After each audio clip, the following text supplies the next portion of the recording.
पिछले क्लास में हम लोग ग्रेविटेशन का पहला पार्ट देखे और उसमें हम लोगों ने कुछ डिस्कस किया। क्या क्या डिस्कस किया हम लोगों ने?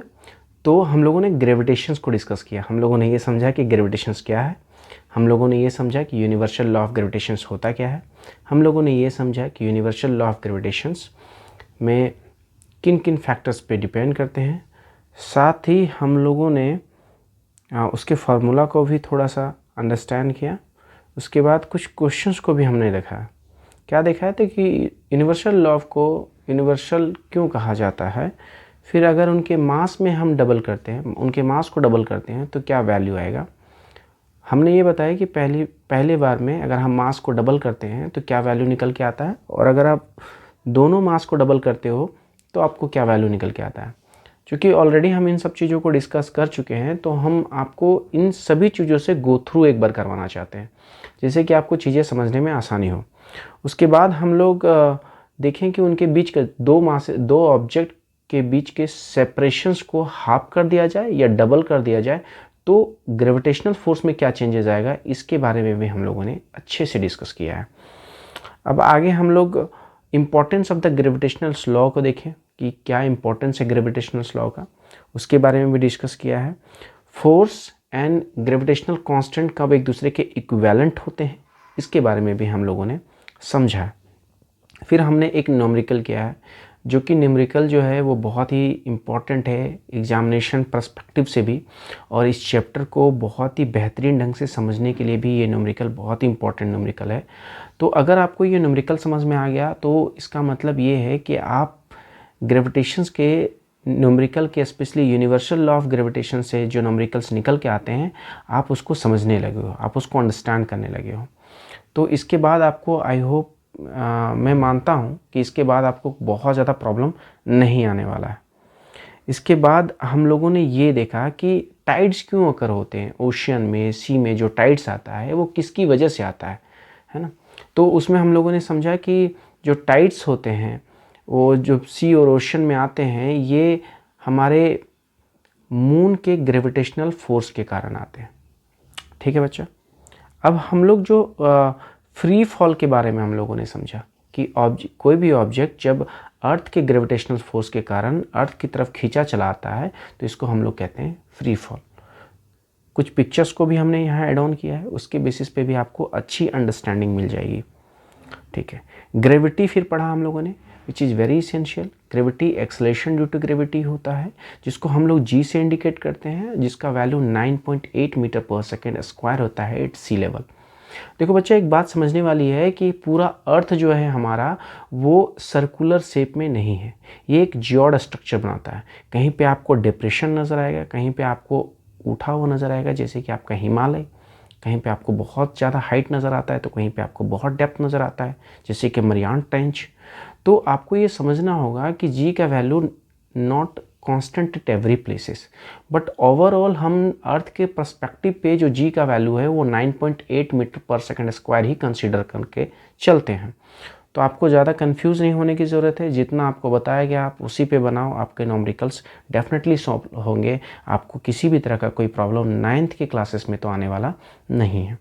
अब आगे देखते हैं। तो कुछ हम लोगों ने ग्रेविटी के रिगार्डिंग भी कुछ क्वेश्चन डिस्कस किया था कि कोई भी ऑब्जेक्ट्स जब पोल से इक्वेटर से ड्रॉप किया जाएगा फ्रॉम द सेम हाइट तो कौन सा ऑब्जेक्ट पहले पहुंचेगा, ये आपको समझना पड़ेगा। मैंने बताया हुआ है आपको दो बड़े बड़े ऑब्जेक्ट्स को, या यूँ कहें कि दो ऐसे ऑब्जेक्ट्स का जिसका मास एक दूसरे से काफ़ी अलग है, एक सर्टेन हाइट से सेम टाइम पे ड्रॉप किया जाता है, तो कौन सा ऑब्जेक्ट पहले इस सरफेस को स्ट्राइक करेगा, ये क्वेश्चन है। ये बड़ा ही इंटरेस्टिंग क्वेश्चन है, ये examination point of view very very important लगा लो आप, आपके एग्जामिनेशन में मिलने ही मिलने वाले हैं, आप इसके लिए तैयार रहो। तो उसके बाद हम लोगों ने यहाँ पे differences between capital G and small G, ये हम आपको पढ़ाने वाले हैं और यहीं से हम स्टार्ट करके इस चैप्टर को फिनिश करेंगे। और मैं आपको कंप्लीट होप देता हूँ कि एग्जामिनेशन का समय है तो होप देना बहुत ज़रूरी बात है। होप देता हूँ कि आपको ये जो चैप्टर है ये एक बार जब इस वीडियो से गो थ्रू हो जाओगे तो बहुत सारे क्वेश्चंस क्लियर हो जाएंगे, आपके न्यूमेरिकल नहीं छूटेंगे, आपके जो भी थ्योरी से क्वेश्चंस आएंगे, वो क्वेश्चंस आप आसानी से कर लोगे। तो मैं आपको यहाँ रटाने के लिए नहीं बैठा हूँ, यहाँ आपकी अंडरस्टैंडिंग डेवलप होगी यहाँ पे, ठीक है। आपको कैसे चीज़ों को याद रखना है और कैसे एग्जामिनेशन में परफॉर्म करना है ये भी आपको समझना है। देखो बच्चा, यहाँ पे क्या दिया गया है, difference between capital G and small G. तो जो कैपिटल जी है बच्चा, तो कैपिटल जी को हम लोग क्या कहते हैं, आपको भी पता है, कैपिटल जी को हम लोग कहते हैं यूनिवर्सल ग्रेविटेशनल कांस्टेंट, ठीक है। और यही हम जब स्मॉल जी की बात करते हैं, इसको क्या कहा जाता है, तो इसको कहा जाता है एक्सेलरेशन ड्यू टू ग्रेविटी,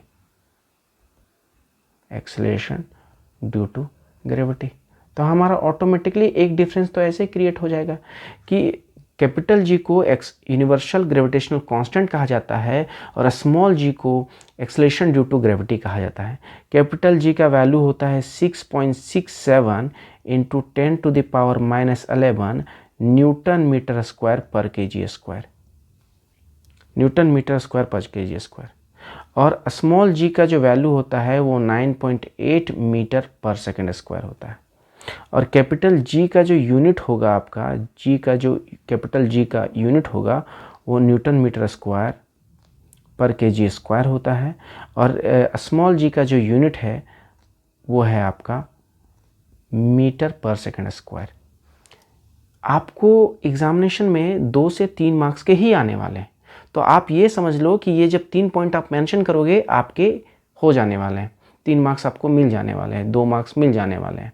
तो आपको बहुत ज़्यादा रट्टाफिकेशन करके नहीं जाना है, ये आपको चीज़ें ऑलरेडी याद है, उसी के बेसिस पे आपको डिफरेंस क्रिएट करके लिख देना है। इसलिए मैं बहुत ज़्यादा इसको एलोबरेट नहीं कर रहा हूँ। जब आपके ये ख़त्म हो जाएंगे, फिर से जब मैं स्टार्ट करूँगा इन सब चीज़ों को, तो बहुत ही बेहतरीन ढंग से ग्रेट एक्सप्लेनेशन से मैं आपको पढ़ाने वाला हूँ। लेकिन फिलहाल एग्जामिनेशन पॉइंट ऑफ व्यू से आप ये 3 पॉइंट मेंशन करोगे, आपको मार्क्स मिल जाने वाले हैं।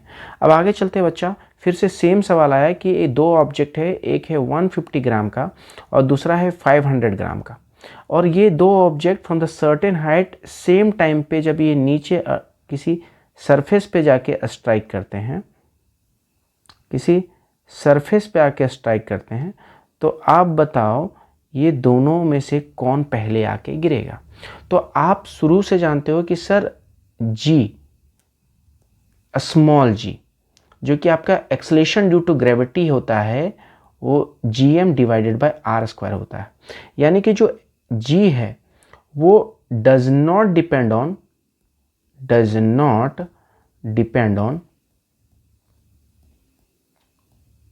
मास ऑफ ऑब्जेक्ट, ये मास ऑफ ऑब्जेक्ट पे डिपेंड करता ही नहीं है। तो इस बात से क्या फ़र्क पड़ता है कि कोई ऑब्जेक्ट चाहे वो कितना ही ज़्यादा उसका मास हो, 500 ग्राम का हो, 1000 ग्राम का हो, 2000 ग्राम का हो, अगर वो सेम टाइम पे सेम हाइट से अगर गिरेगा तो दोनों के दोनों सेम टाइम पे ये सरफेस पे स्ट्राइक करेंगे। यानी G does not depend on the mass of the object, so both the objects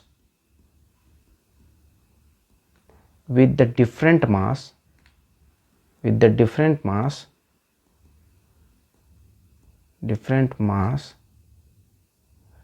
strikes at the surface, strike on the surface at same time, on the same time। बहुत आसान है बच्चा। लेकिन मैं इसमें थोड़ा और डिस्कस करना चाहता हूँ कि अगर ये ऑब्जेक्ट कोई बड़ा सा चदरा होता, या यूँ कहो कि एक बड़ा सा कोई बोर्ड होता, जो किसी भी तरह का बोर्ड होता, एक बड़ा सा बोर्ड होता और एक बड़ा सा एक गोला होता। अगर बड़े से बोर्ड को और एक बड़े से गोले को जब नीचे गिराओगे तो आपका गोला पहले गिर जाएगा, बोर्ड बाद में गिरेगा, क्योंकि बोर्ड का सरफेस एरिया ज़्यादा है तो एयर रेसिस्टेंट जो बोर्ड पे होगा वो ज़्यादा लगेगा, इसलिए बोर्ड थोड़ा देर हवा में ही रहेगा और वो जो गोला है वो नीचे की तरफ गिर जाएगा। ये बात भी आपको समझ लेना है। चूँकि ये डिस्कस करने की बातें नहीं है तो हम cut to cut examination point of view से ही चीज़ें डिस्कस करेंगे। चलिए, अब इक्वेशन ऑफ मोशन आता है। जब इक्वेशन ऑफ मोशन ये बात कर रहा है फ्रीली फॉलिंग ऑब्जेक्ट्स पे, ठीक है, कोई भी ऑब्जेक्ट जब फ्रीली अर्थ की तरफ गिरता है तो इक्वेशन ऑफ मोशन यहाँ पे फंक्शन करता है। जैसे कि हम लोग मोशन चैप्टर में इक्वेशन ऑफ मोशन पढ़े हैं, बट वहाँ पे जितने भी चीज़ें डिस्कस की गई हॉरिजेंटल पर्सपेक्टिव से डिस्कस की गई। यहाँ पे जो भी चीज़ें डिस्कस होगी वो वर्टिकल पर्पस से डिस्कस होगी। तो यानी कि हम कुछ एस्पेक्ट्स को बदलेंगे। कौन कौन से एस्पेक्ट को? जो था एक्सेलेरेशन, वो अब यहाँ पे हो जाएगा, जो एक्सेलेरेशन ए से डिनोट करते थे यही एक्सेलेरेशन हो जाएगा स्मॉल जी से डिनोट होगा, जिसको कहते हैं एक्सेलेरेशन ड्यू टू ग्रेविटी। और जो हम लोग डिस्टेंस मेंटेन करते थे, जो डिस्टेंस को हम लोग एस से डिनोट करते थे, जो सेपरेशंस को हम लोग, डिस्प्लेसमेंट को हम लोग एस से डिनोट करते थे, वही उसी सेपरेशन को हम लोग क्या करते हैं अब एच से डिनोट करेंगे, क्योंकि हम लोग वर्टिकली कंसिडर कर रहे हैं बच्चा। तो अब देखते हैं A change to G and S change to H. तो हमारा निकल के आता है, पहला क्या होता है v is equal to u plus a t. दूसरा होता है v square minus u square is equal to 2gh। और तीसरा होता है बच्चा h is equal to u t plus half g t square. ये 3 फार्मूला है और इस 3 फार्मूले से बहुत सारे क्वेश्चंस बनते हैं। मैं आपको एक बात बता देना चाहता हूँ कि हमारे बच्चों को ना ज़्यादातर प्रॉब्लम होता है कि सर ये जो फार्मूला है, इस फार्मूले को हम कैसे लगाएं, कब लगाएं। क्वेश्चंस की डिमांड के अकॉर्डिंग हम जब फार्मूले को लगाते हैं तो सेट नहीं होता है, सेटिस्फाइड नहीं होता है। मैं इन सब चीज़ों के बारे में भी डिस्कस करूँगा, बट ये जो थ्योरी पोर्शन है इसके कंप्लीट हो जाने के बाद, क्योंकि बहुत सारे क्वेश्चंस आएंगे, उन क्वेश्चंस को 1 बाय 1 डिस्कस करेंगे और बढ़िया से डिस्कस करेंगे। मैं आधे घंटे के एक वीडियो बनाऊंगा जिसमें बहुत सारे क्वेश्चंस, न्यूमेरिकल पोर्शन इस तरीके से डिस्कस किए जाएंगे कि पूरा का पूरा ग्रेविटेशंस और स्पेशली इक्वेशन ऑफ मोशन ये कंप्लीट हो जाए आपका। चलिए आगे बढ़ते हैं बच्चा। इसी में एक दूसरा आता है कि अगर एक ऑब्जेक्ट को एक सर्टेन हाइट से गिराया जाए तो इनिशियली जो उसका वेलोसिटी होता है, u होता है, वो क्या हो जाएगा, 0 हो जाएगा।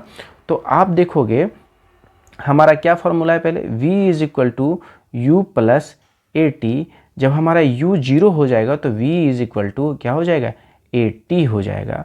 फिर दूसरा होता है v square minus u square is equal to 2gh। जैसे ही हमारा u 0 हो जाएगा तो v square is equal to 2gh हो जाएगा। फिर तीसरा है हमारा h is equal to u t plus half g t square. जैसे ही हमारा u 0 हो जाएगा तो 0 इंटू टी क्या हो जाएगा, 0 ही हो जाएगा। तो सिंपल सा बात है।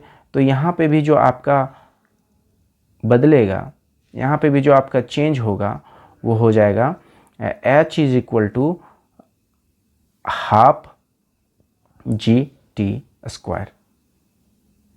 आई होप चीज़ें यहाँ तक आपको क्लियर हो रही होगी। ठीक है बच्चा, अब आगे बढ़ते हैं।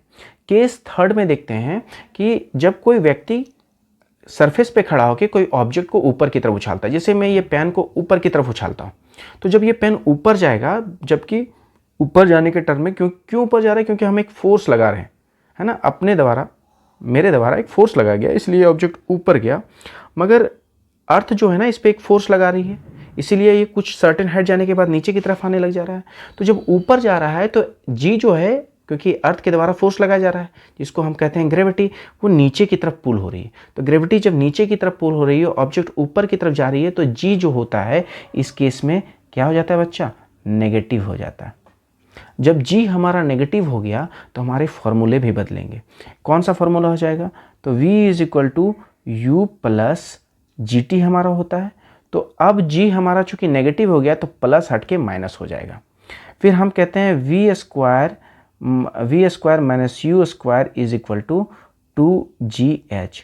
चूँकि हमारा g माइनस हो चुका है तो ये टर्म हमारा क्या हो जाएगा, माइनस में हो जाएगा। तो हम जैसे ही u को उधर की तरफ लगेंगे, शिफ्ट करेंगे, साइड चेंज यानी कि साइड चेंज, तो v square is equal to u square minus 2gh। समझ में आ गया होगा बच्चा? ठीक है, अब आगे बढ़ते हैं। आगे हमारा एक क्या है, h is equal to u t plus half g t square होता है।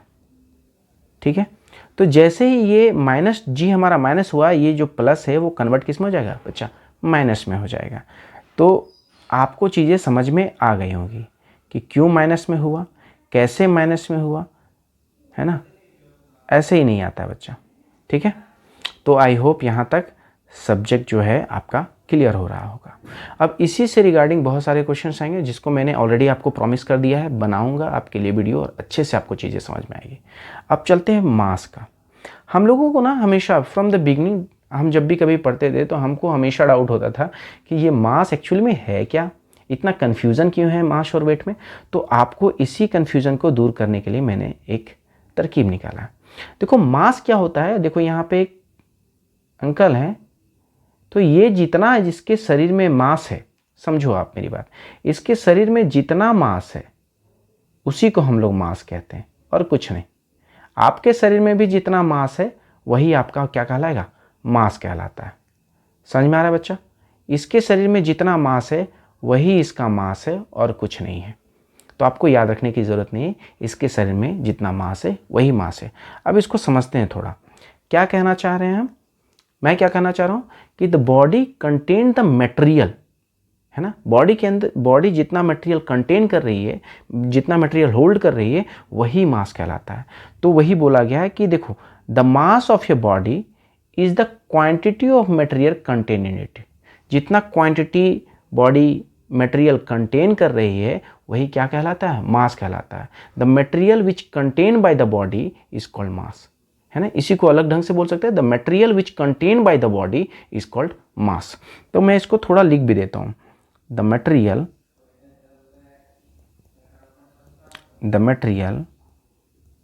which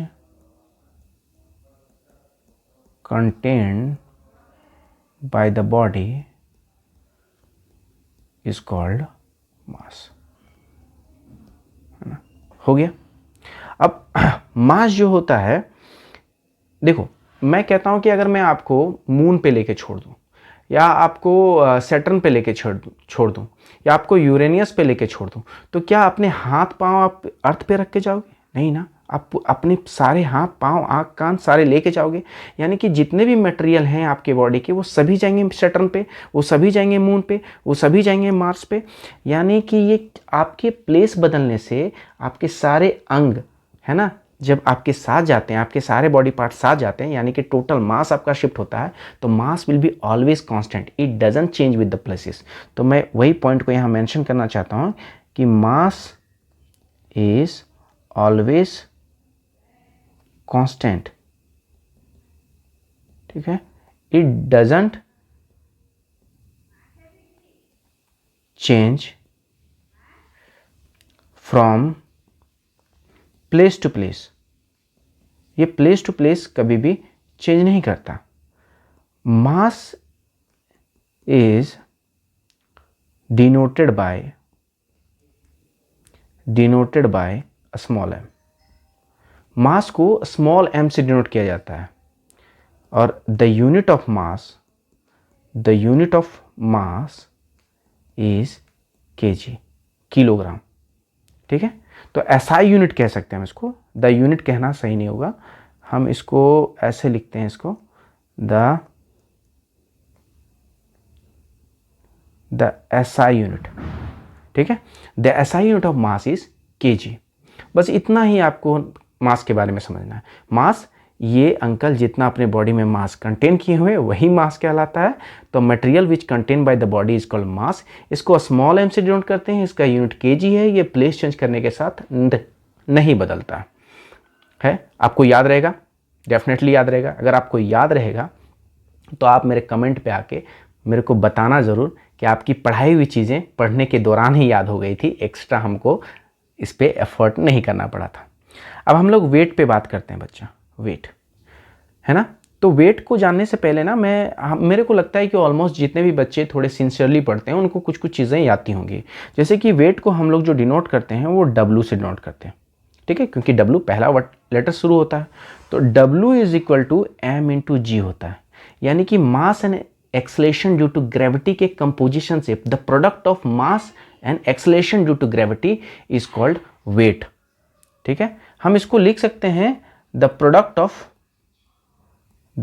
of mass and acceleration due to gravity, acceleration due to gravity, ठीक है बच्चा। तो इसको कहते हैं हम लोग वेट। और आपको पता है एक बात, आप कहते हो कि sir F is equal to m a होता है। ए मैंने क्या बोला था, ये ए है जो हॉरिजेंटली बात करते तब, क्योंकि हम यहाँ वर्टिकली चीज़ें डिस्कस कर रहे हैं तो ये चेंज होकर किस में हो जाएगा, जी में बदल जाएगा। तो आप देखो कि जिस वेट की बात कर रहे हैं वो तो हमारा फोर्स निकल आया। तो weight and force here is equivalent to each other. चीज़ें आपको क्लियर है? इतना तो आपको ऑलरेडी पहले पता था, उन्हीं चीज़ों को मैं थोड़ा सिंप्लीफाइड कर दे रहा हूँ, तो आपको दिमाग पे जोर देने की ज़रूरत नहीं है, आपको चीज़ें आसानी से याद होगा। तो उसी का डेफिनेशन यहाँ लिखा हुआ है, the force with which an object is attracted towards the centre of the earth is called weight of an object. कि जो फोर्स लग रहा है उस ऑब्जेक्ट में, उसको सेंटर की तरफ लाने के लिए, वही आपका क्या कहलाएगा, वेट कहलाएगा। मैं आपको थोड़ा और डिटेल में इसको समझाने की कोशिश करता हूँ। मैं मान के चलता हूँ कि जो आपका वेट है वो आपका 60 kg का है। अगर आपका वेट 60 kg का है और मैं चूँकि वेट जो है आपने क्या बोला 60 kg का है, ठीक है, और वेट का फॉर्मूला आता है m इंटू जी, और आपको पता है कि मास इज ऑलवेज कांस्टेंट, तो मास को हम फिक्स रखते हैं। वेट आपका 60 kg का है और मास आपका फिक्स है, यानी कि g का वैल्यू 9.8 के जगह पे आप अप्रॉक्स मान के उसको 10 मीटर पर सेकेंड स्क्वायर ले लो। तो वेट मैंने 10 मान लिया, 10 मीटर पर सेकेंड स्क्वायर। तो यानी मास जब मैं निकालूंगा तो आप देख लो 60 डिवाइडेड बाय 10, यानी मेरा मास निकल के क्या आ जाएगा, मास इज इक्वल टू 6। मास कितना हो गया मेरा, 6 हो गया। ये मेरे लिए थोड़े समझ रहे हैं, मास मेरा कितना हो गया, 6 kg हो गया। यानी कि आपके बॉडी में जितना मटेरियल कंटेंट किया हुआ है, आप सिर्फ चिल्ला चिल्ला के बोलते हो कि मैं 60 kg का हूँ, मैं 80 kg का हूँ, मैं 120 kg का हूँ। अगर आप 120 kg के हो तो आपके बॉडी में जो मास कंटेन किया गया है वो सिर्फ 12 kg है। आपका बॉडी जो मास कंटेन कर रहा है 60 kg के दौरान, तो आप सिर्फ 6 kg के हो, ठीक है। तो मैं समझता हूँ कि यहाँ पे चीज़ें आपको बहुत चीज़ें क्लियर हो गई होगी। अब हम लोग वेट के बारे में थोड़ा और जानते हैं कि वेट जो है हमारा बेसिकली क्या है, इसका एसआई यूनिट न्यूटन होता है बच्चा। एसआई यूनिट की बात करते हैं वेट का, तो वेट का एसआई यूनिट न्यूटन होता है, और जिसको हम लोग बचपन से देखते आ रहे हैं कि एन से डिनोट किया जाता है, ठीक है। और ये एक वेक्टर क्वांटिटी है। वेक्टर क्वांटिटी क्या होता है, वेक्टर क्वांटिटी फिजिकल क्वांटिटी का एक पार्ट होता है, फिजिकल क्वांटिटी का एक पार्ट होता है जो कि आपको मैग्नीट्यूड एंड डायरेक्शंस दोनों प्रोवाइड करता है। तो चीज़ें क्लियर है आपको। हम इन चीज़ों के बारे में थोड़ा डिटेल डिस्कस करेंगे वेक्टर का, जब हम मोशन चैप्टर के बारे में थोड़ा एक्सप्लेन करेंगे। अब जब हम लोग मास पढ़ लिए, वेट पढ़ लिए, तो यहाँ कुछ क्वेश्चन से बच्चे हम लोग बच्चा समझेंगे कि 1 kg वेट को हम लोग न्यूटन में कैसे कन्वर्ट कर सकते हैं, ठीक है। तो जैसे कि हम मास हमारा दिया गया है 1 kg और हमको इसको न्यूटन में कन्वर्ट करना है, तो W इज इक्वल टू कितना होता है बच्चा, m इंटू जी, और m आपको पता है, m आपको दिया गया 1 kg, और g का वैल्यू आपको पता है कि 9.8 मीटर पर सेकेंड स्क्वायर होता है on the surface of earth. आपको मैंने ऑलरेडी बताया हुआ है कि जो 9.8 मीटर पर सेकेंड स्क्वायर है ये 8 सी लेवल पे मेज़र किया गया है, तो इसको पूरे अर्थ में सेम ही लेके चला जाता है। 1 kg इंटू 9.8 मीटर पर सेकेंड स्क्वायर लेते हैं तो जो आपका वैल्यू निकल के आता है 9.8 न्यूटन, 9.8 न्यूटन। तो जो वेट है होगा आपका, अगर आपका मास 1 kg है तो आपका जो वेट होगा वो 9.8 न्यूटन होगा बच्चा। चीज़ें आपको क्लियर है? अब आगे बढ़ते हैं। दूसरा क्वेश्चन हमको कहता है कि what is the mass of an object whose weight is 49 newton. आपको यहाँ पे वेट दे दिया गया है, वेट क्या दे दिया गया, 49 न्यूटन दे दिया गया है, और आपसे पूछा गया कि मास क्या होगा। तो आपको फॉर्मूला पता है, W is equal to m into g. Weight आपको पता है कि 49 न्यूटन का दिया गया है, और आपको मास पता है, तो मास आपको फाइंड आउट करना है, पता नहीं है। जी आपको पता है 9.8 मीटर पर सेकेंड स्क्वायर होता है। जब आप सभी चीज़ों को बदलोगे तो मास आपका निकल के आ जाएगा 49 डिवाइडेड बाय 9.8। अब ये डेसिमल जैसे ही ऊपर जाएगा 490 हो गया। अब जब 98 से तुम आप ये काटोगे तो ये 5 टाइम्स में कट जाता है बच्चा, तो मास आपका कितना हो गया, 5 kg। यानी कि जब आपका वेट 49 न्यूटन रहा तब आपका मास कितना निकल के आया, तो 5 kg निकल के आया। मैंने यही बात पहले भी आपको समझाया था। तो अभी बात मैंने फिर समझाया आपको, कुछ न्यूमेरिकल्स में भी आया है, तो आपको यहाँ तक क्लियर हो गया।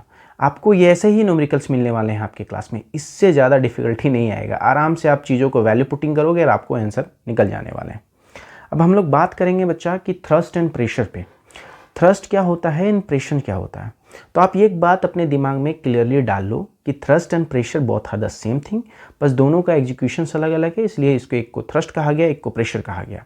चलिए, तो थ्रस्ट के बारे में बात करेंगे कि मान लिया एक सरफेस है, इस सरफेस पे जब कभी भी परपेंडिकुलर फोर्स लगे, जब भी कभी परपेंडिकुलर फोर्स एक्ट हो किसी सरफेस पे, परपेंडिकुलर फोर्स एक्ट हो किसी सरफेस पे, तो उसको हम लोग थ्रस्ट कहते हैं। तो वही बोला गया कि फोर्स एक्टिंग ऑन ऑब्जेक्ट क्या, परपेंडिकुलर टू द सरफेस। जब भी कभी फोर्स एक्ट हो किसी भी सरफेस पे और वो परपेंडिकुलर एक्ट हो, परपेंडिकुलरली एक्ट हो, तो उसको हम लोग क्या कहेंगे, थ्रस्ट कहेंगे। और प्रेशर क्या होता है, तो प्रेशर होता है force per unit area. Simple सी बात है, आप इसको ऐसे लिख सकते हो, प्रेशर को force acting on an object per unit area, per unit area is called pressure. ठीक है, इसको हम लोग प्रेशर कहेंगे। और ये प्रेशर हम लोग बचपन से ही पढ़ते आ रहे हैं, तो इसके बारे में ज़्यादा डिफिकल्टी नहीं होगा। थ्रस्ट हमारे लिए नया था, तो आपको सिंपल समझना है, कोई भी सरफेस पे जब परपेंडिकुलरली फोर्स एक्ट हो तो उसको कहा जाएगा आपको थ्रस्ट। आपको ये थ्रस्ट के एग्जांपल में, जब आप किसी पानी में छलांग लगाते हो तो आप पे जो है एक फोर्स एक्ट होता है, और वो फोर्स जो होता है वो परपेंडिकुलरली लगता है सरफेस के। ठीक है, वाटर सरफेस के परपेंडिकुलरली लगता है, तो उसको कहा जाता है थ्रस्ट। ठीक है, और वो एग्जाम्पल आपका हो गया थ्रस्ट का। आप देखो वही चीज़ें लिखा गया, force is equal to pressure is equal to force by area. तो मैं यहाँ आपको लिख देता हूँ, pressure is equal to force divided by area, और फोर्स का यूनिट होता है आपका न्यूटन, एरिया का होता है मीटर स्क्वायर। तो आपका जो यूनिट हो जाएगा वो हो जाएगा न्यूटन पर मीटर स्क्वायर। इसका और एक ऐसा यूनिट होता है बच्चा जिसको हम कहते हैं पास्कल। पास्कल जिसको डिनोट किया जाता है capital P and small a से। ठीक है, क्योंकि इसको ढूंढने वाले, इसको डिस्कवर, इसको इन्वेंशन करने वाले व्यक्ति का नाम था Pascal. For that reason we take it as a unit of it. चीज़ें क्लियर है यहाँ तक बच्चा? चलो आगे चलते हैं हम लोग बायोन्सी। बायोन्सी जानने से पहले हम लोगों को जानना पड़ेगा कि अपथ्रस्ट फोर्स क्या होता है या बायोंट फोर्स क्या होता है। आप समझो, अपथ्रस्ट फोर्स को ही बायोंट फोर्स कहा जाता है। ठीक है, तो आपको इसको भी रटना नहीं है, आप बस समझो, चीज़ें आपको ऑटोमेटिकली याद हो जाएगी। तो पहले अपथ्रस्ट फोर्स समझ लेते हैं कि अपथ्रस्ट फोर्स या बायोंट फोर्स किसको कहते हैं। तो मैं यहाँ पे लिख देता हूँ पहले अपथ्रस्ट फोर्स, अपथ्रस्ट या बायोंट force. A force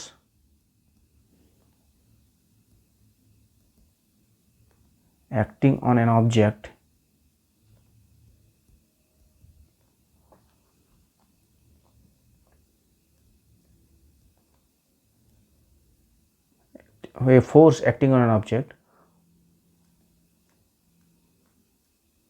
perpendicularly in fluid is, यहीं पे लिख देता हूँ, is called upthrust force या बायोंट फोर्स। ठीक है, आप यहाँ समझो, आसान है, कुछ भी नहीं है। A force acting on an object, कैसा हो रहा है, कैसा फोर्स एक्ट हो रहा है, और किसी ऑब्जेक्ट पे एक फोर्स एक्ट हो रहा है, और वो फोर्स हो रहा है परपेंडिकुलरली हो रहा है, किसमें, इन फ्लूइड पे, इज कॉल्ड अपथ्रस्ट फोर्स या बायोंट फोर्स। वेरी सिंपल है बच्चा। अब इस पूरे फिनोमिना को बायोंसी कहा जाता है, इस पूरी घटना को क्या कहा जाता है, बायोंसी कहा जाता है। तो यहाँ पे आपको समझ में आएगा कि the upward force experience by an object, ठीक है, अपवर्ड फोर्स या upthrust force experience by an object when it is immerse, जब उसको डुबाया जा रहा है, ठीक है, व्हेन इट इज इमर्स्ड, ठीक है, कहाँ, इनटू अ फ्लूइड, है ना, और उसको कहा जाता है बायोंसी।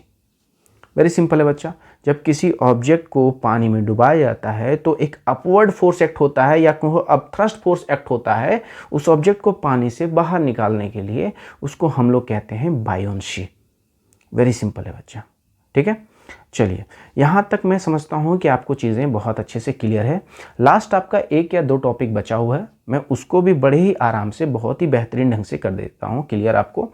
लेकिन एक बात, अगर आपको किसी तरीके का डाउट रहता है इस पूरे के पूरे चैप्टर में, तो आप हमको कमेंट बॉक्स पे डेफिनेटली बताओगे, क्योंकि मैं ये नहीं मानता कि किसी बच्चे को चीज़ें अगर समझ में नहीं आ रही है, सीखने में दिक्कत हो रही है, याद करने में दिक्कत हो रही है, तो कहीं ना कहीं टीचर का भी फेलियर होता है उस चीज़ में कि आपकी बातों को बच्चा समझ क्यों नहीं पा रहा है, ठीक ना।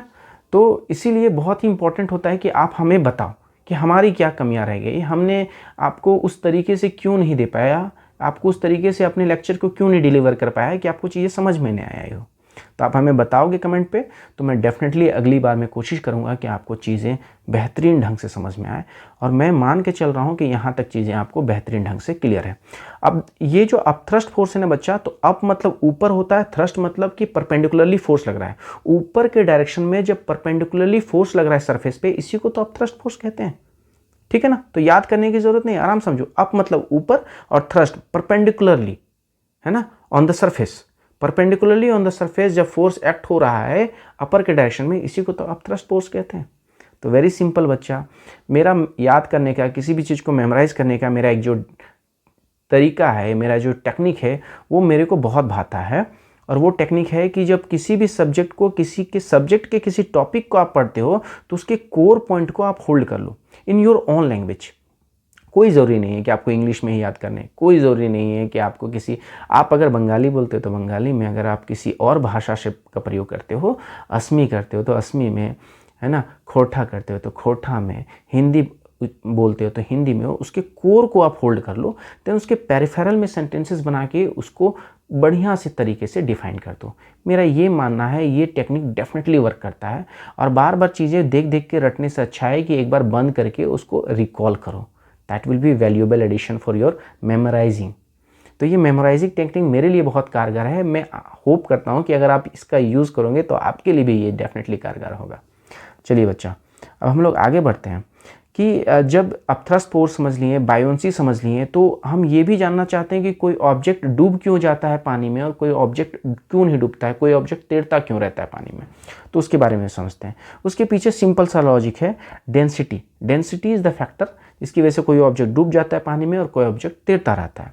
तो मैं यहाँ पे लिख देता हूँ कि वाई सिंक, क्यों डूबता है कोई ऑब्जेक्ट, तो because of density of water. Water बोलो या फ्लूइड बोलो, कोई दिक्कत वाली नहीं।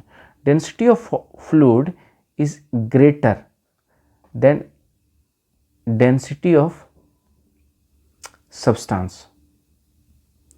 सॉरी, मैं इसको चेंज कर देता हूँ थोड़ा सा। अगर डेंसिटी ऑफ सब्सटेंस ज़्यादा है from the density of the fluid, तो वो ऑब्जेक्ट सिंक कर जाएगा। अगर ऑब्जेक्ट का डेंसिटी ज़्यादा हो गया तो ऑब्जेक्ट डूब जाएगा, ठीक है। उसके अपोजिट क्यों कोई ऑब्जेक्ट डूबता नहीं है, तैरता रहता है, तो सिंपल सा रीज़न है कि density of fluid is higher than density of substance. Density of substance, इसलिए कोई ऑब्जेक्ट तैरता रहता है। यानी कि डेंसिटी ऑफ फ्लूइड जो है वो ज़्यादा होना चाहिए। डेंसिटी ऑफ फ्लूइड जब ज़्यादा होता है तो डेंसिटी ऑफ सब्सटेंस उस पर तैरता रहता है। सॉरी, डेंसिटी ऑफ फ्लूइड जब ज़्यादा रहता है और from the density of substance से, तो वो सब्सटेंस क्या होता रहता है, तैरता रहता है। तो ये कहानी है दोनों के बीच में।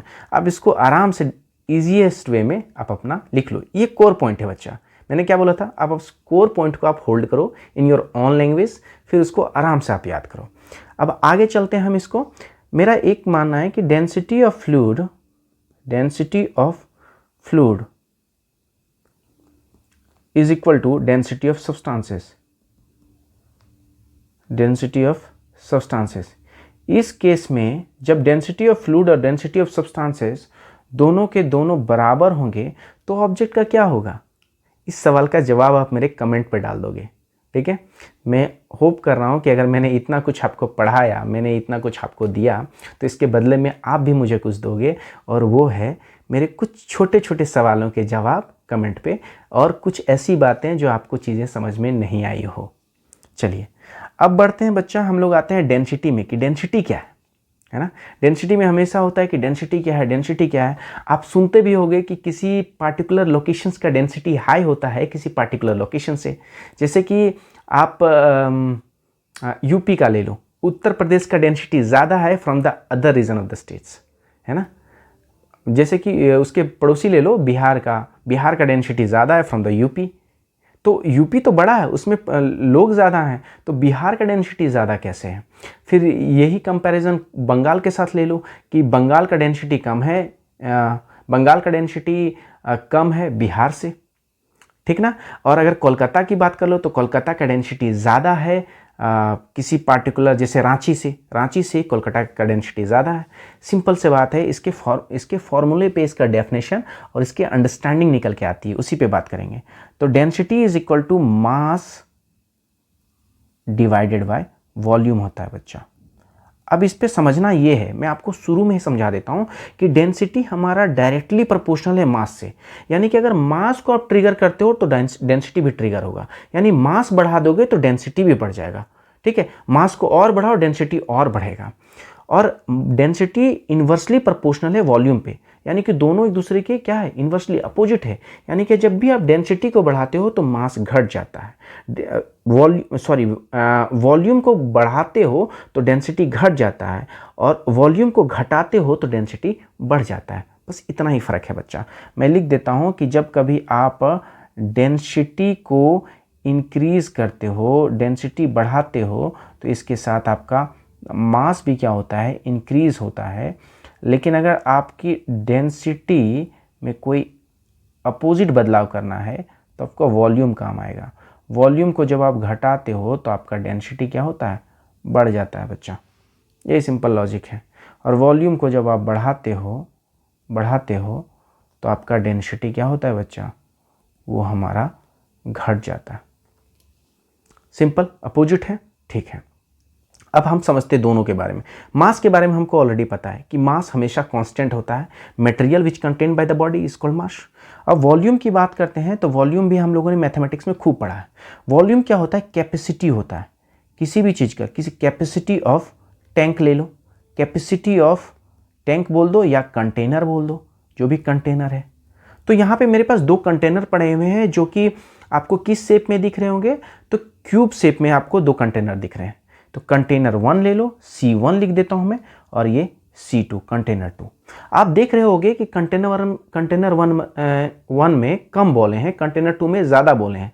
कंटेनर 1 का साइज़ कंटेनर 2 के साइज़ के इक्विवेलेंट है, बराबर है। यानी कि कंटेनर 1 का वॉल्यूम कंटेनर 2 के वॉल्यूम के बराबर है, बट उसमें बॉलों की संख्या जो है कम है।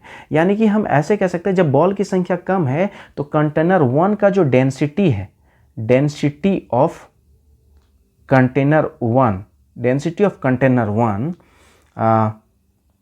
क्या हो जाएगा, लेसर देन डेंसिटी ऑफ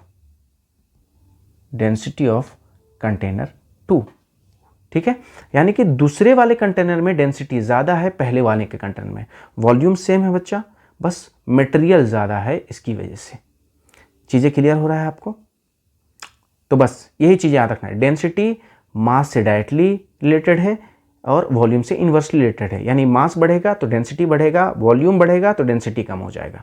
तो यहाँ दोनों के वॉल्यूम सेम हैं, बस इसमें मास की क्वांटिटी के ज़्यादा की वजह से आपका डेंसिटी क्या हो जा रहा है, डेंसिटी ऑफ कंटेनर 2 का ज़्यादा हो रहा है कंटेनर 1 के कंपैरिजन में। चीज़ें क्लियर है बच्चा? Very good. अब आगे चलते हैं। जब इसका हमको पता चल गया कि density is equal to mass divided by volume, और मास को हम लोग केजी से और वॉल्यूम को हम लोग मीटर क्यूब से लेते हैं, तो हमारा यूनिट जो निकल के आता है डेंसिटी का, निकल के आता है केजी पर मीटर क्यूब। ठीक है बच्चा, यही आपका यूनिट है और इसको आपको ध्यान में रखना है। चलिए आगे बढ़ते हैं। अब आते हैं हम लोग रिलेटिव डेंसिटी से। इससे अच्छे क्वेश्चंस आते हैं बच्चा। मैं समझता हूँ कि रिलेटिव डेंसिटी भी बड़ा इंटरेस्टिंग टॉपिक है और ये समझना चाहिए हर किसी को। हर किसी के घर में रिलेटिव्स आते हैं, फूआ ताऊ, है ना, आते ही आते हैं। वो जब रिलेटिव आते हैं वो अपने बच्चों की बड़ाई करते हैं कि मेरा बच्चा ये ऐसा हो गया, मेरे बच्चे वैसे हो गए, उसके बच्चे वैसे हो गए, है ना। तो बेसिकली हमारे घर आके जब आप बताओगे कि मेरा बच्चा अच्छा है, बताओगे कि उसके बच्चे अच्छे हैं, उधर मौसी के लड़के के बच्चे अच्छे हैं, इसका मतलब आप क्या चाह रहे हो कि आप सीधा सीधा आप अपने बच्चों का कंपैरिजन हमारे से कर रहे हो, है ना। और ये रिलेटिव जो है ना, ये हमेशा कंपैरिजन को इंडिकेट करते हैं। तो आपको क्या दिया गया, रिलेटिव डेंसिटी। तो हम यहाँ पे जो है कंपैरिजन करेंगे किसका, डेंसिटी का। तो relative density is a comparison between the two densities. तो आगे बढ़ते हैं। तो जब कंपैरिजन करते हैं तो हमारे पास सबसे पहला टर्म क्या आता है, रेशियो। तो यहाँ पे जो डेफिनेशन मेंशन है, ratio of the density of substance to that of density of water. यानी कि किसी भी सब्सटेंस का डेंसिटी का कंपैरिजन किससे होगा, तो डेंसिटी ऑफ वाटर से होगा, और इसी को आप रिलेटिव डेंसिटी कहते हैं। Relative density is the ratio of density of substance, density of substance divided by density of water. ठीक है ना, चीजें क्लियर। मतलब दो डेंसिटीज का कंपैरिजन कर रहे हो, एक डेंसिटी आपका डेंसिटी ऑफ वाटर रहेगा, डेंसिटी ऑफ वाटर का कंपैरिजन किसी भी डेंसिटी ऑफ सब्सटेंस से कर देते हो, यही आपका रिलेटिव डेंसिटी आता है। बिल्कुल रटने की ज़रूरत नहीं, रिलेटिव आते हैं वो हमेशा कंपैरिजन करते हैं। यहाँ रिलेटिव डेंसिटी का हो रहा है, रिलेटिव किसका है, डेंसिटी का है। रिलेटिव किसका है, डेंसिटी का है, तो कंपैरिजन भी किसका होगा, डेंसिटी के बीच में होगा। तो हम डेंसिटी ऑफ वाटर लेते हैं और उसका कंपैरिजन करते हैं और भी डेंसिटी ऑफ सब्सटेंसेस से। तो the ratio of the density of substances to that of density of water is called relative density. याद हो जाना चाहिए आपको। मैं होप करता हूँ कि आपको चीज़ें याद है। यहाँ पे देखो वाटर का कंपैरिजन हो रहा है बी वाले सेगमेंट से, वाटर का कंपैरिजन कर रहे हैं ए वाले सेगमेंट से। कोई भी ए कोई भी सब्सटेंसेस है, बी कोई भी सब्सटेंसेस है, तो वाटर का कंपैरिजन हो रहा है substances of B, and water का कंपैरिजन हो रहा है डेंसिटी ऑफ वाटर का कंपैरिजन हो रहा है substances, density of substances of B, density of substances of A. तो चीज़ें आपको यहाँ से क्लियर होगा। जब कोई भी चीज़ रेशियो में होता है बच्चा, तो उसके वैल्यू तो करते ही हैं, कांस्टेंट टर्म तो करते ही हैं, उसके यूनिट भी एक दूसरे से कट जाते हैं। और चूंकि दोनों जगह पे डेंसिटी है, यानी कि केजी पर मीटर क्यूब। देखो डेंसिटी ऑफ सब्सटेंसेस में आपको क्या निकल के आएगा, केजी पर मीटर क्यूब। इसके भी डेंसिटी ऑफ वाटर में आपको क्या निकल के आएगा, केजी पर मीटर क्यों निकल के आएगा। तो बच्चा एक बात बता दो मेरे को, इसके तो यूनिट भी तो कैंसिल होंगे ना, और जब इसके यूनिट कैंसिल हो जाएंगे तो रेशियो के जो यूनिट रहेंगे, कोई यूनिट होंगे क्या, मतलब सॉरी डेंसिटी, रिलेटिव डेंसिटी के कोई यूनिट होंगे क्या, नहीं होंगे। तो द यूनिट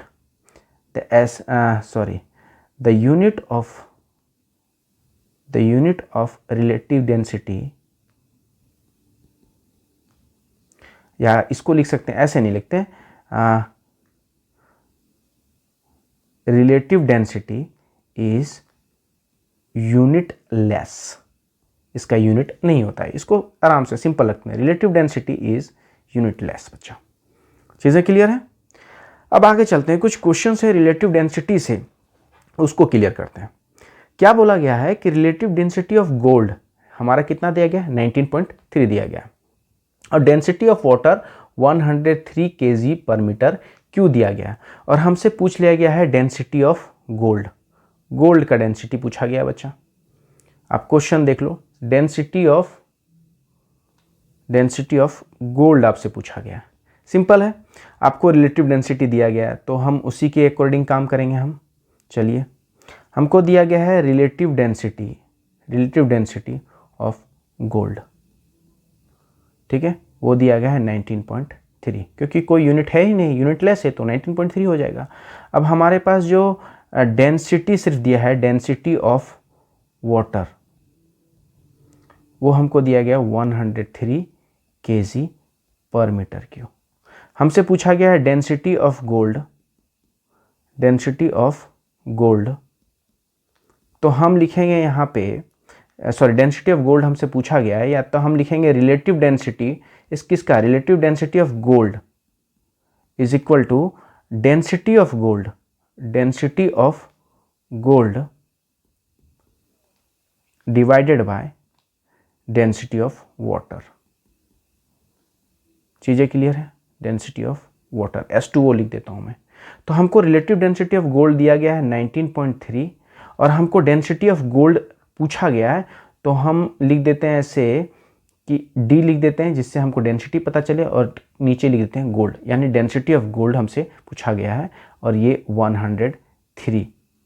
ठीक है, कौन सा है? तो kg/m³। जैसे ही हम density of gold find out करने की कोशिश करेंगे बच्चा, density of gold find out करने की कोशिश करेंगे, ये 19.3 इंटू 103 kg, इसको थोड़ा सा और बढ़िया से लिखते हैं, density of gold is equal to 19.3 into 103 kg/m³ हो जाएगा बच्चा।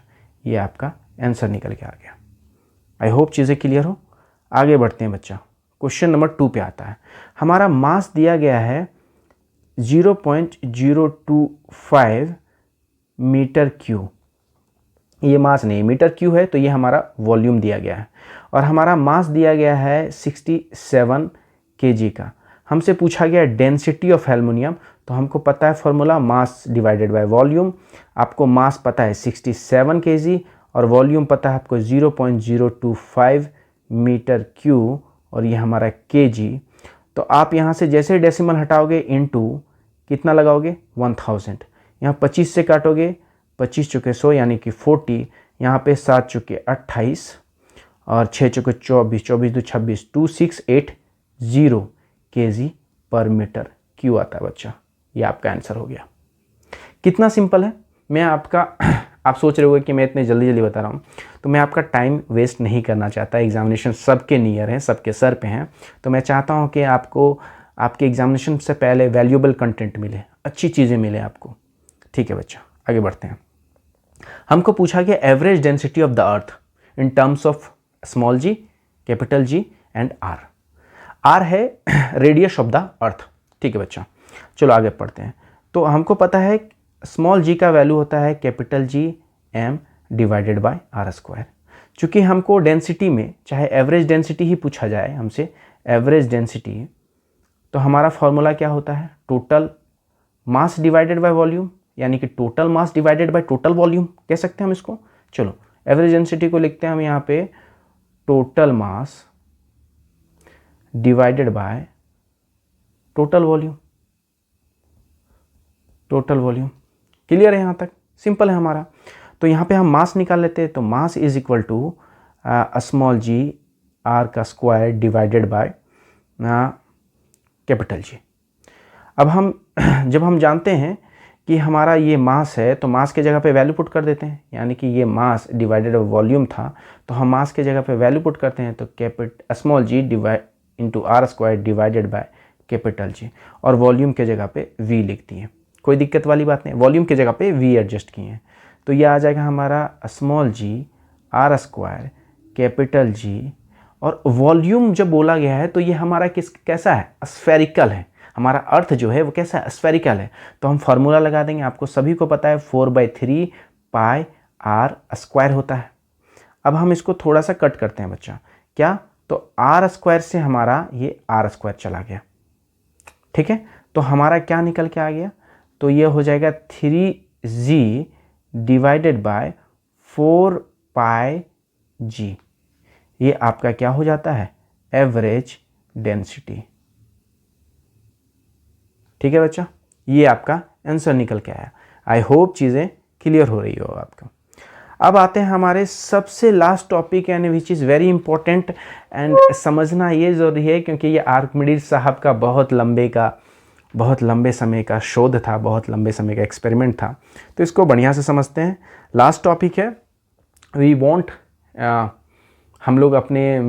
Want to be extract our energy, मतलब हम अपने एनर्जी को बाहर नहीं जाना देना चाहते हैं हम लोग, क्योंकि लास्ट है और हमारा एनर्जी डाउन होता है। मैं चाहता हूं कि आप अपनी एनर्जी में फुल रहो, क्योंकि जिस तरीके से मैं आपको बता रहा हूं फुल एनर्जी में हूं, मेरे को बहुत मज़ा आ रहा है आप लोगों से इंटरेक्ट करने में। अब हम आर्किमिडीज प्रिंसिपल के बारे में बात करते हैं। तो कोई भी ऑब्जेक्ट को जब फुल्ली या पार्शली किसी वाटर में डुबाया जाता है, सिंपल समझो, किसी भी ऑब्जेक्ट को जब फुल्ली एंड पार्शली जब आप वाटर में डूबे क्या करते हो, उसको इमर्स करते हो, डुबाते हो, तो वो ऑब्जेक्ट जो है ना बच्चा, कोई भी ऑब्जेक्ट को जब फुल्ली एंड पार्शली जब उस पर डुबाते हो तो उस पर एक अपवर्ड फोर्स लगता है जिसको हम लोग अपथ्रस्ट फोर्स कहते हैं। तो पार्शली या फुल्ली जब किसी ऑब्जेक्ट को डुबाते हो तो उस पर जो ऑब्जेक्ट फोर्स लगाता, सॉरी, जो उस पर फोर्स एक्ट होता है, ऑब्जेक्ट फोर्स नहीं लगाएगा, जो उस फ्लूइड के द्वारा उस पर फोर्स लगाया जाएगा जिसको हम लोग अपथ्रस्ट फोर्स कहते हैं। तो जितना वाटर डिस्प्लेस हुआ है उतना ही फोर्स उस पर लग रहा है। समझ में आ रहा? समझो फिर से, जब किसी ऑब्जेक्ट को फुल्ली या पार्शली इमर्स्ड किया जाता है किसी फ्लूइड में, तो उस फ्लूइड के द्वारा उस पर एक फोर्स लगता है जिसको अपथ्रस्ट फोर्स कहते हैं। तो जब आप उस ऑब्जेक्ट को इमर्स्ड किए थे तो वो वाटर कुछ डिस्प्लेस किया था, उस वाटर का जो वेट होगा उस पर लगाया गया फोर्स उतना ही होगा, उतना उसके इक्विवेलेंट होगा, बराबर होगा। आप देखो यहाँ पे एक 6 kg का एक ऑब्जेक्ट जो है, 6 kg का ये ऑब्जेक्ट जो है वो डुबाया गया और इस पे जो है ना एक फोर्स एक्ट कर रहा है। इधर देखो आप ध्यान से, इस पे जो है ना एक फोर्स एक्ट कर रहा है जो कि 2 kg का है, और देखो 2 kg का ही आपके वाटर का डिस्प्लेसमेंट यहाँ देखने को मिला। बस इतना ऐसा ही कहना है। तो इसका डेफिनेशन भी बहुत ही, आर्किमिडीज के साहब के प्रिंसिपल का डेफिनेशन भी, when a body is immerse fully और पार्शली इन ए फ्लूइड, पूरा डुबा दो या आधा डुबाओ कोई फर्क नहीं पड़ता, it experiences an upward force, एक अपवर्ड फोर्स एक्सपीरियंसेस होगा जो इक्वल होगा weight of the fluid displace bye it, जो उस उसका जो वेट होगा, है ना, जितना फ्लूइड डिस्प्लेस्ड हुआ था उस अपवर्ड डायरेक्शन में लग रहे फोर्स के इक्विवेलेंट होगा। जैसे यहाँ 2 kg का अपवर्ड डायरेक्शन पे फोर्स लग रहा है, ये बहुत जरूरी है बच्चा क्लियर करना। 2 kg का अपवर्ड डायरेक्शन फोर्स लग रहा है, यहाँ पे जो वाटर डिस्प्लेस हुआ ये भी कितने का है, तो 2 kg का ही है। क्लियर है? मतलब आपको ये कंफ्यूजन में नहीं रहना है कि 6 kg का हम कोई ऑब्जेक्ट डुबाएं तो 6 kg का वाटर डिस्प्लेस होगा, नहीं, जो उस पर 6 kg का डुबाओ, 8 kg का डुबाओ, 10 kg का डुबाओ, उस जितना वाटर डिस्प्लेस करेगा और वाटर का जो वेट रहेगा उतना ही फोर्स उस ऑब्जेक्ट पे लगेगा। यानी कि हम भारी भरकम कोई ऑब्जेक्ट डुबाएंगे तो उस पर ज़्यादा फोर्स लगेगा, है ना, उस पर ज़्यादा फोर्स लगेगा तो वो ज़्यादा वाटर डिस्प्लेस करेगा। अगर वो ज़्यादा वाटर डिस्प्लेस कर रहा है तो उस पर ज़्यादा फोर्स लग रहा है। दोनों एक दूसरे के डायरेक्टली प्रोपोर्शनल की तरह समझो तो आपको समझ में आएगा। चलिए, आपको ये समझ में आ गया आर्किमिडीज प्रिंसिपल, तो उसके कुछ एप्लीकेशंस हैं and which is very important, मैं आपको यहाँ पे हाईलाइटेड कर दूंगा और ये बहुत ज़रूरी है, ठीक है, विच इज़ वेरी इंपॉर्टेंट। क्या है, तो आर्किमिडीज प्रिंसिपल के द्वारा रिलेटिव डेंसिटी को फाइंड आउट आसानी से कर सकते हैं। किसी भी सब्सटेंसेस का रिलेटिव डेंसिटी हम फाइंड आउट कर सकते हैं बाय द आर्किमिडीज प्रिंसिपल। और दूसरी बातें क्या है बच्चा, तो जितने भी शिप्स वगैरह के डिज़ाइन किए गए हैं, शिप एंड सबमरीन के डिज़ाइन किए गए, वो आर्किमिडीज प्रिंसिपल के बेसिस पे किए गए। वरना आप सोचो, बड़ी बड़ी लोहे के नाव जो है पानी में चल जाते हैं, मगर एक छोटा सा पिन जब आप पानी में डालते हो तो डूब जाता है। ठीक है, ये कैसे हो जाता है? तो ये जो प्रिंसिपल है आर्किमिडीज प्रिंसिपल, ये बहुत ज़्यादा हेल्प करता है शिप्स वगैरह के डिज़ाइन को प्रिपेयर करने में, बहुत ज़्यादा हेल्प करता है सबमरीन के डिज़ाइन को प्रिपेयर करने में। ठीक है बच्चा, और क्या है आपको और समझना है कि हाइड्रोमीटर एंड लैक्टोमीटर जो है वो बना है इसी प्रिंसिपल के दौरान। तो हाइड्रोमीटर एंड लैक्टोमीटर क्या है, तो हाइड्रोमीटर और लैक्टोमीटर जो है ये बेसिकली रिलेटिव डेंसिटी बनाता है, रिलेटिव डेंसिटी ऑफ फ्लूइड। ठीक है, लैक्टोमीटर जो है ना ये बेसिकली मेजर करता है, मेजर प्योरिटी ऑफ मिल्क। तो ये भी आपको याद नहीं रखना बच्चा, आपको लैक्टो मतलब क्या हो गया, लैक्टो मतलब हो गया मिल्क और मीटर मतलब मेजरमेंट वाला टेक्निक हो गया। समझ में आ गया बच्चा आपको? तो हाइड्रो एंड लैक्टोमीटर दोनों सेम चीज़ है, ये तो कन्फ्यूजन नहीं रहना, हाइड्रो और लैक्टोमीटर। तो हाइड्रो या लैक्टोमीटर मेजर करता है किसके, प्योरिटी ऑफ मिल्क का, या कहते हैं रिलेटिव डेंसिटी हमको बताता है किसी भी फ्लूइड का। ठीक है बच्चा, वेरी गुड, ये सेम चीज़ें वहाँ लिखी गई है। अब